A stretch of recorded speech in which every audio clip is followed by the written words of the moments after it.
Togo Info, le Togo à votre portée. Former l'opinion de deux choses.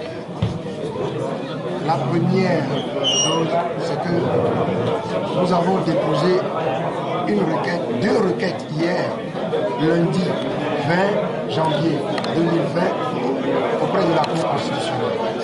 La première requête concerne l'invalidation de la candidature de M. Faure Gnassingbé, qui, aux yeux de la loi, ne peut pas être candidat. Parce que l'article 158 de la Constitution, qui a été voté pour lui permettre, qui devait permettre d'effacer les mandats passés, cet article est anticonstitutionnel parce qu'il n'a pas été voté dans les conditions régulières.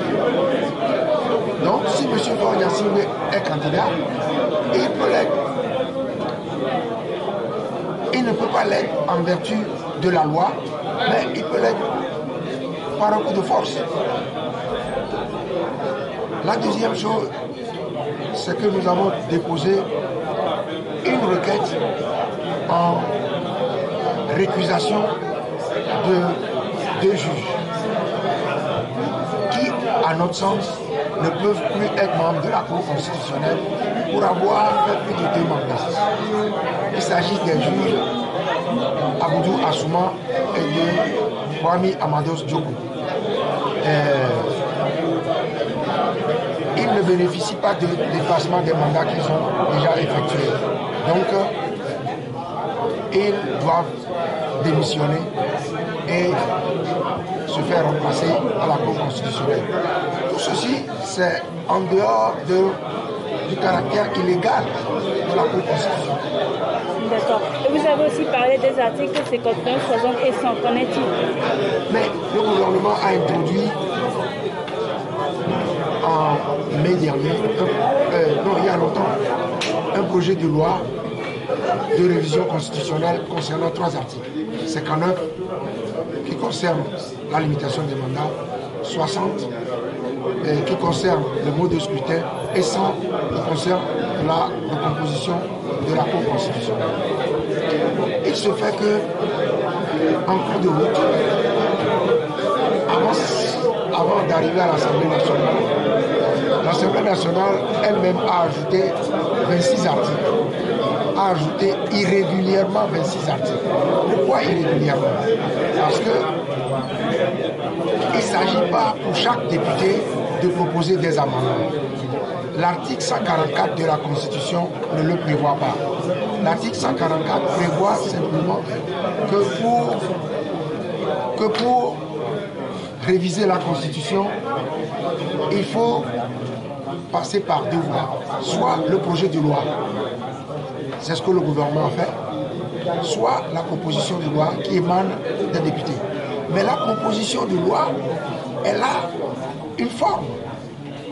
Elle doit avoir un exposé des motifs et être présentée par au moins 1/5 des juges, des députés à l'Assemblée nationale.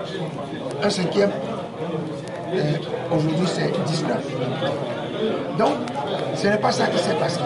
Il n'y a pas eu de proposition de loi formellement présentée par 1/5 des députés, c'est-à-dire 19 députés, avec leur signature et tout.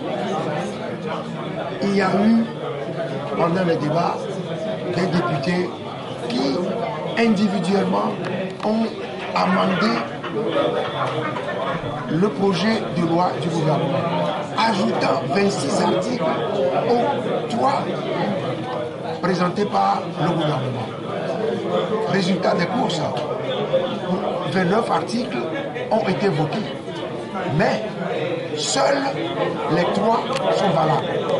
Les 26 autres ayant été présentés de manière irrégulière sont anticonstitutionnels, nuls et de nullité. Et donc, dans ces 26, parmi ces 26 articles, figure le fameux article 158 qui devait permettre à M. Faure Gnassingbé d'effacer les mandats déjà passés, déjà exécutés, effectués par lui. Le résultat, c'est que aujourd'hui, cet article est anticonstitutionnel et ne permet pas à M. Faure Gnassingbé d'être candidat parce que seul l'article 59 lui est appliqué aujourd'hui. L'article 59 dit, le président de la République est élu pour un mandat de 5 ans renouvelable une seule fois. Nul ne peut effectuer plus de 2 mandats. M. Faure Gnassingbé ayant effectué 3 mandats, donc plus de 2, ne peut plus être candidat. C'est ce que nous disons aujourd'hui. C'est fini. Merci, s'il vous plaît, Monsieur le Président.